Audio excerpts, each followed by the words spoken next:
Hi എവിടെ പോകണമെന്ന് വെച്ച് കഴിഞ്ഞാൽ ഒരു ഐസ്ക്രീം വാങ്ങാൻ വേണ്ടി പോവാണ്. പിള്ളേരൊക്കെ ഉള്ളതുകൊണ്ട് ഒരു സാധനം ഉണ്ടാക്കാമെന്ന് അമ്പാടി പറഞ്ഞു. ഐസ്ക്രീം വാങ്ങാനായിട്ട് വന്നതാണ് ഞാൻ. ബാക്കി ഐറ്റങ്ങളെല്ലാം വീട്ടിൽ ഉണ്ട്. തിരിച്ചു പോകുന്ന വഴിക്ക് കണ്ട കാഴ്ചയാണിത്. വലത്തോട്ട് ഇൻഡിക്കേറ്റർ ഇട്ടിട്ട് കുറെ നേരമായിട്ട് മുന്നോട്ട് പോകുന്നുണ്ട്.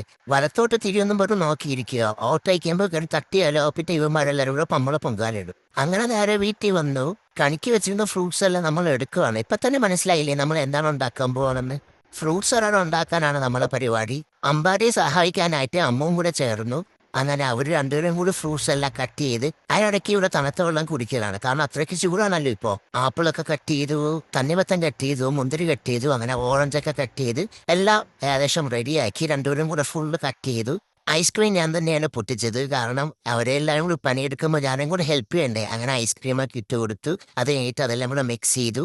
കുറച്ച് തേനും കൂടെ ഉണ്ടായിരുന്നു, കുറച്ചേ ഉണ്ടായിരുന്നുള്ളൂ. അങ്ങനെ തേനും കൂടെ മിക്സ് ചെയ്ത് ബാക്കി ഒന്ന് ഐസ്ക്രീമും ഫ്രൂട്ട്സും കൂടെ നല്ലപോലെ മിക്സ് ചെയ്തതിന് ശേഷം തേനും കൂടെ ഒഴിച്ച് കുറച്ച് നേരം ഫ്രിഡ്ജിൽ വെച്ചു. വീട്ടിൽ നമ്മൾ ഒരിക്കലും എടുക്കാത്ത പാത്രങ്ങളോ അല്ലെങ്കിൽ ബൗൾസൊക്കെ ഉണ്ടാവൂലേ, ബൗൾ എടുക്കാനുള്ള ചാൻസ് വന്നു. അങ്ങനെ കറക്റ്റ് 6 പീസ് തന്നെ ഉണ്ടായിരുന്നു. ഇത് ഇതുവരെ ഉപയോഗിച്ചിട്ടില്ല. ഞാൻ തന്നെ കഴുകി വൃത്തിയാക്കി എല്ലാവർക്കും കൊടുക്കാനായിട്ട് സ്പൂണും എല്ലാം സെറ്റ് ചെയ്ത് റെഡിയാക്കി ഞാൻ ടേബിളിൽ കൊണ്ടുവച്ചു. പിള്ളേരെല്ലാവരെയും വിളിച്ച് എല്ലാവർക്കും കൊടുത്തു. അങ്ങനെ ഒരുമിച്ചിരുന്ന് കഴിച്ചു.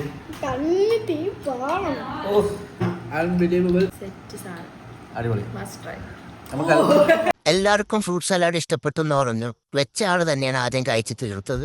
അങ്ങനെ എല്ലാം കഴിഞ്ഞു. അപ്പോൾ ഓക്കെ, ബൈ.